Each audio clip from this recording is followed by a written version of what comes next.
So not any intervention is a good intervention. It needs to be careful. It needs to recognize the problem of carbon leakage. And the last word, I think we talk too much about the ETS. It's important that we do it, but we should also talk more about the effort sharing.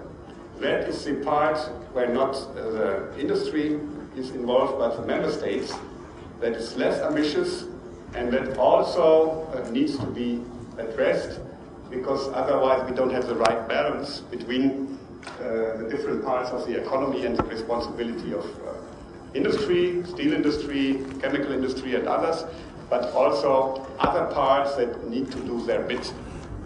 Both sides needs to be addressed in a fair and appropriate way. Thank you.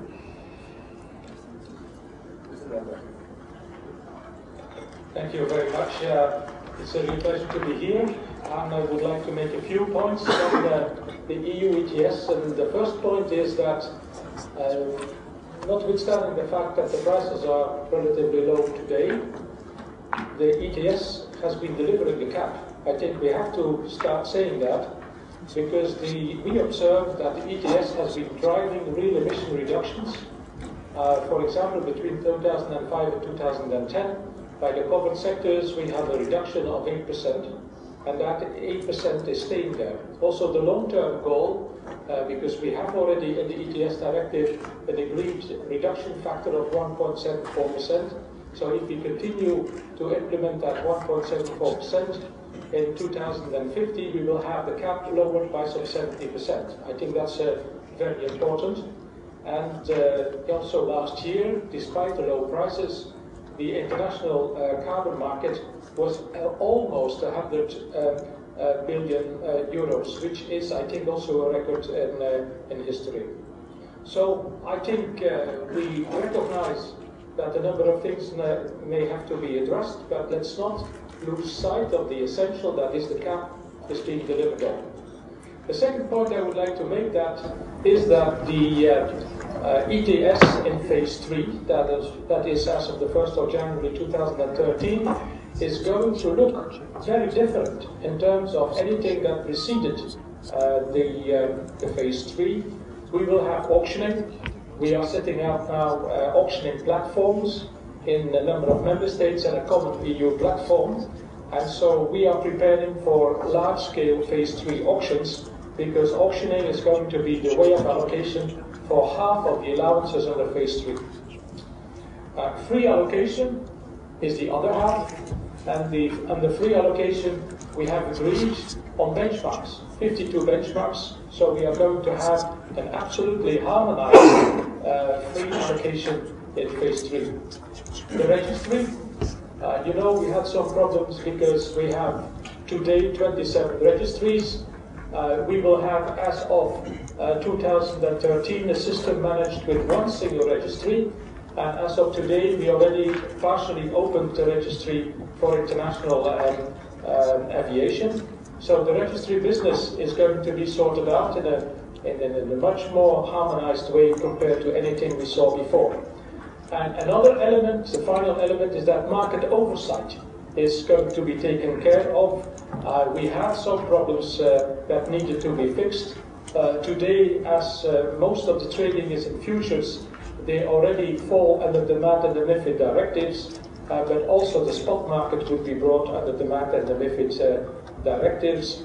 We think that the financial market legislation is the way to go. It is the least bureaucratic and administrative way of sorting out things, irrespective of the fact that we fully recognize that special provisions need to be built in for industrial companies, and that is in the proposal of the Commission. My third point is, of course, the price. And as was said by Peter Liese, the prices are relatively low, they are historically low. That's due to mainly the economic crisis.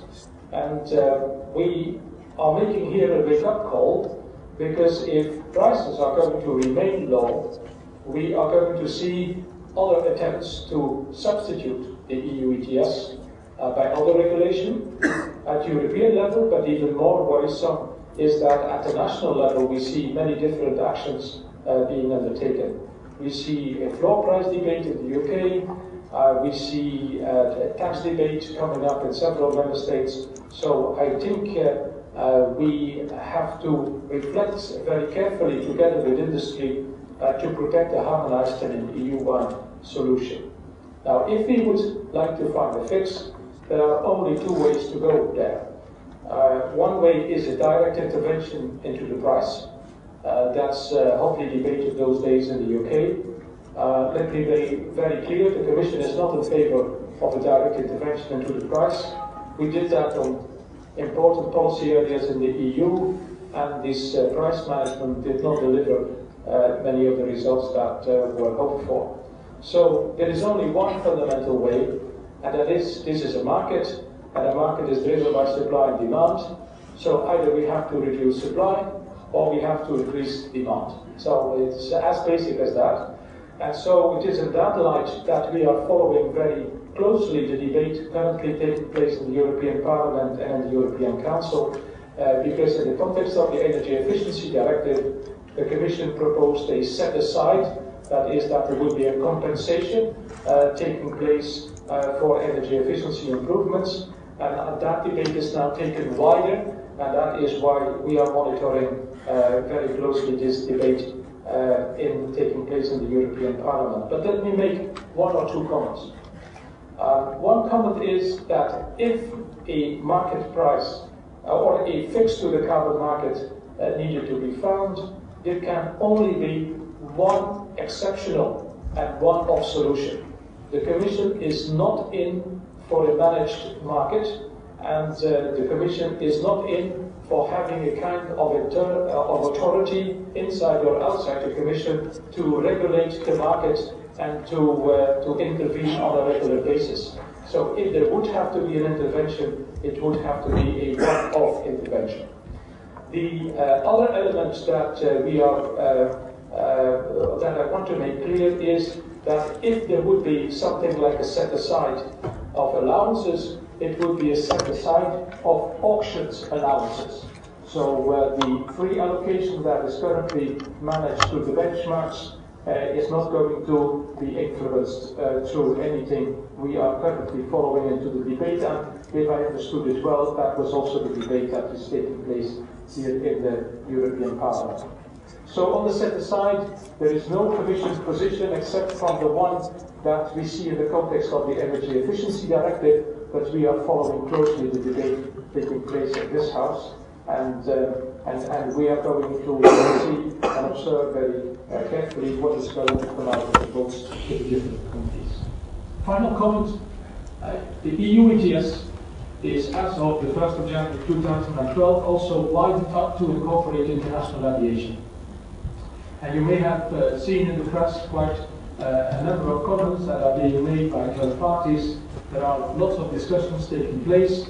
We have the EU-India summit later this week. We have the EU-China summit early next week. We are taking up this issue at all possible occasions at the bilateral level. But let me reassure you that we are fully committed to have a debate in the context of ICAO, which is the International Civil Aviation Organization. We always want that debate, and now it seems that we are going to have that debate.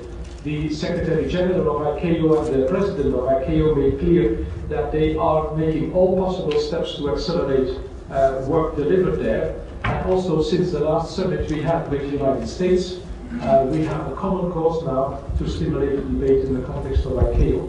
Having said that, there are lots of statements that you can read in the press, but I would make one comment, and that is that the statements are very different from whether aviation industry from different countries is making a statement or the official authorities of states making statements. And we all know we are not going to have an easy debate on this one, but we are hopeful that in the context of ICAO we will be able to bring forward a system, and we have made very clear that we are open for such a debate, that we are however not going to suspend the EU ETS. EU ETS remains there. The first delivery is April 2013, but that we have a commitment in our legislation. If there is an outcome at the multilateral level, that we are ready to modify our legislation accordingly. So I think there is a stick and a carrot here, that stick and a carrot is what I think we need to accelerate the debate and having it shaped up in an operational manner in the context of ICAO. We are no longer in for academic discussions, we are in for operational discussions on a limited number of options and bring forward that scheme hopefully by the end of the year. That is at least what the Chairman and the Secretary General of ICAO has been bringing forward. Hence, these are my introductory thoughts.